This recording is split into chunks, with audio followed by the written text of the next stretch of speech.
गेले काही दिवसांपासून गुंडांचा जो हैदोस या महाराष्ट्रामध्ये सुरू आहे,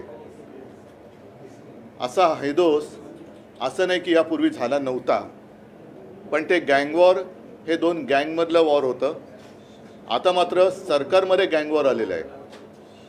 ज्या पद्धतीने गेले 1.5 वर्ष सरकारच्या आश्रयाने ही गुंडगिरी सुरू आहे, या गुंडांचे वेळोवेळी या मंत्र्यांच्या सोबतचे फोटो हे आपल्याच माध्यमातून प्रसिद्ध झालेले आहेत आणि या गुंडांना मिळणारं एक संरक्षण हा मोठा चिंतेचा विषय आहे. काल परवाकडे आमचा एक चांगला कार्यकर्ता अभिषेक, त्याच्यावरती निर्गुण हल्ला झाला, त्याची हत्या झाली. ही हत्या झाल्यानंतर ज्याने ती हत्या केली असं सांगितलं जातं तोही एक गुंड होता. त्या गुंडांनी आत्महत्या केली. हे प्रकरण जेवढं वरकरणी वाटतं तेवढं सोपं दिसत नाही आहे. सूड भावना ही एक भावना असते ज्याने माणूस अत्यंत टोकाचं पाऊल उचलतो. समजा एक क्षणभर धरून चाला की त्या गुंडांनी तसं पाऊल उचललं असेल तरी त्याने स्वतः आत्महत्या का केली हा एक प्रश्न मनामध्ये कायम राहतो. ज्याप्रमाणे गणपत गायकवाड ह्या भाजपच्या आमदारांनी भर पोलीस स्टेशनमध्ये गोळीबार करतानाचा तो व्हिडिओ कोणीही न मागता प्रकाशित झाला, सर्वांसमोर आला. अभिषेक घोसाळकर आणि तो जो गुंड होता मॉरिस, त्याचं फेसबुक लाईव्हवरचा तो व्हिडिओ आलाय. गोळ्या झाडतानाचं दिसते पण कोण झाडतं हे कळत नाही आहे. काल मी तिथे काही पोलीस अधिकाऱ्यांशी बोलल्यानंतर त्या मॉरिसकडे काही परवानाधारक शस्त्र नव्हतं, पण त्यांनी जो एक माणूस स्वतःचा बॉडीगार्ड म्हणून ठेवला होता, आता त्याला बॉडीगार्ड ठेवण्याची वेळ का आली आणि हा बॉडीगार्ड कोण होता, पोलिसांनी त्याला ताब्यात घेतले. मला वाटतं मिश्रा त्याचं नाव. त्याच्या शस्त्रातून त्यांनी त्या गोळ्या चालवल्या. आता त्या गोळ्या खरंच त्यांनी चालवल्या की आणखीन कोणी चालवल्या आणि मग दोघांनाही मारण्याची सुपारी कोणीतरी दिली होती का, हा एक मोठा प्रश्न हा आपल्या मनामध्ये आहे. आम्ही राज्यपालांकडे काही जाणार नाही आहोत, कारण पूर्वीचे राज्यपाल होते ते एकदम जास्तच कर्तव्यदक्ष होते आणि त्या कर्तव्यदक्ष म्हणजे ते कोश्यारी, त्यांच्याच बरोबर या गुंडाचा फोटो आहे त्याचा सन्मान करताना.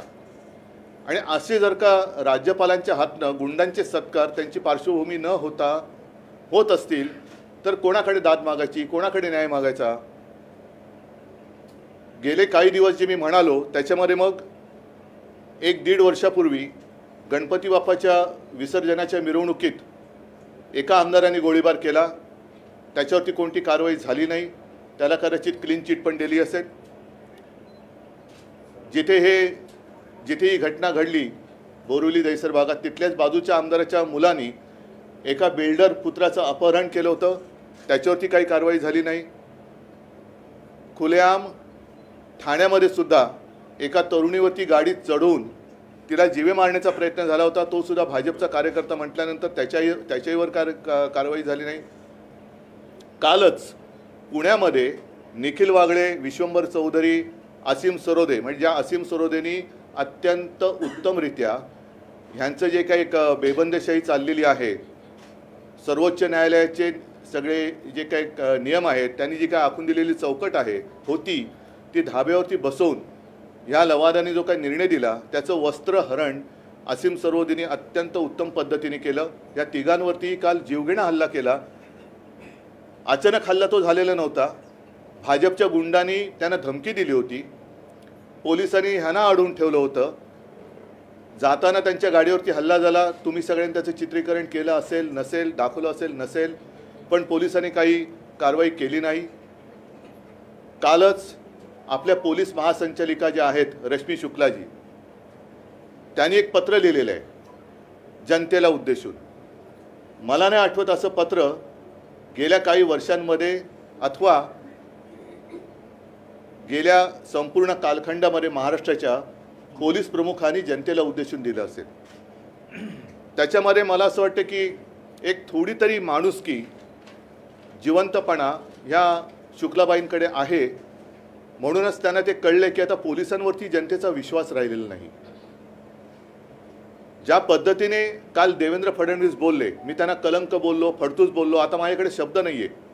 म्हणजे फडतूस कलंक हे फारच सौम्य शब्द झाले, पण निर्घुण आणि असं वाटायला लागले की यांची मानसिक तपासणी करावी की काय.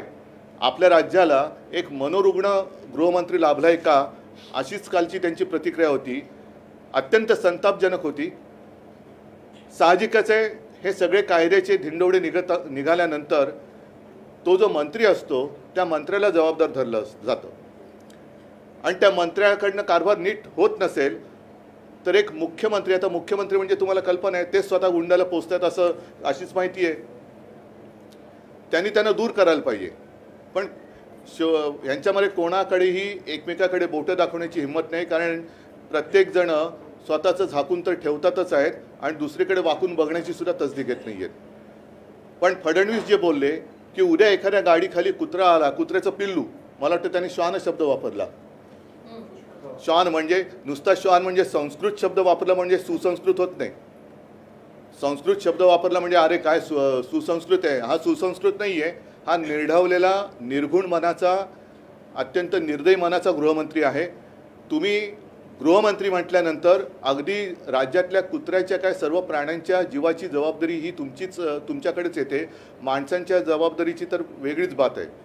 तर एक हत्या होत असताना तुम्ही त्याची बरोबरी श्वानाबरोबर करता.